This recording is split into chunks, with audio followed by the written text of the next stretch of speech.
கள்ளக்குறிச்சி மக்களவை தொகுதி அதிமுக வேட்பாளர் குமரகுருவை ஆதரித்து சேலம் மாவட்டம் ஆத்தூரில் அக்கட்சியின் பொதுச் செயலாளர் எடப்பாடி பழனிசாமி பிரச்சாரம் மேற்கொண்டார். அப்போது பேசிய அவர், ஸ்டெர்லைட் பிரச்சனையில் அப்பாவி மக்களை தூண்டிவிட்டு திமுக வேடிக்கை பார்ப்பதாக குற்றம் சாட்டினார்.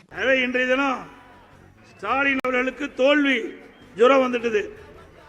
அதனாலதான் எங்க பார்த்தாலும் என்னை பற்றி அவதூறா பேசுவது, கீழ்த்தரமாக பேசுவது, அதிமுகவை திட்டமிட்டு விமர்சிப்பது தொடர்ந்து வாடிக்கையாக கொண்டிருக்கின்றார்.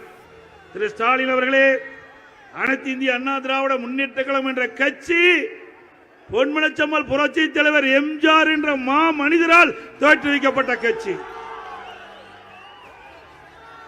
தெய்வ சக்தி படைத்த கட்சி. இதையும் புரட்சி தலைவர் அம்மா என்ற தெய்வம் கட்டி காத்த கட்சி அதிமுக கட்சி. இருவரும் தலைவர்கள் இருவரும் தெய்வங்களாக இருந்து அனைத்து இந்திய அண்ணா திராவிட முன்னேற்ற கழகம் என்ற மாபெரும் இயக்கத்துக்கு ஆசீர்வதித்துக் கொண்டிருக்கின்றார்கள்.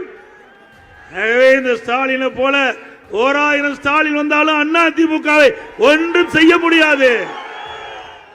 ஆகவே இந்த கட்சியை சில பேர் அழிக்க நினைக்க முற்படுகிறார்கள்.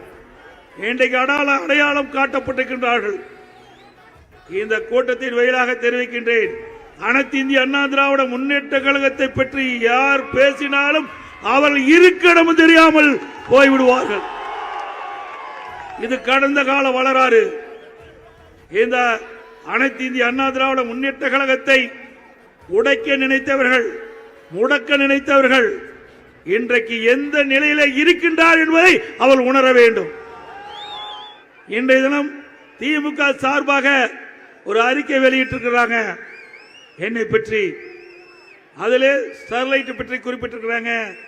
திரு ஸ்டாலின் அவர்களே, இந்த ஸ்டெர்லைட் ஆலை விரிவாக்கம் செய்வதற்கு 86 ஏக்கர் நிலம் கொடுத்தது நீங்கள் அமைச்சராக இருக்கின்ற பொழுது, நீங்கள் தொழில்துறை அமைச்சராக இருக்கின்ற காலகட்டத்திலே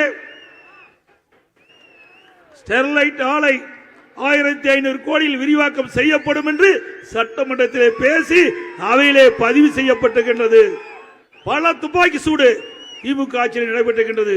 வேண்டுமென்றே திட்டமிட்டு தேர்தல் நேரத்திலே அவதூறு பிரச்சாரத்தை எழுப்பி அரசியல் ஆதாயம் தேட முற்பட்டால் அதற்கு தகுந்த பதிலடி அதிமுக சார்பாக கொடுக்கப்படும்.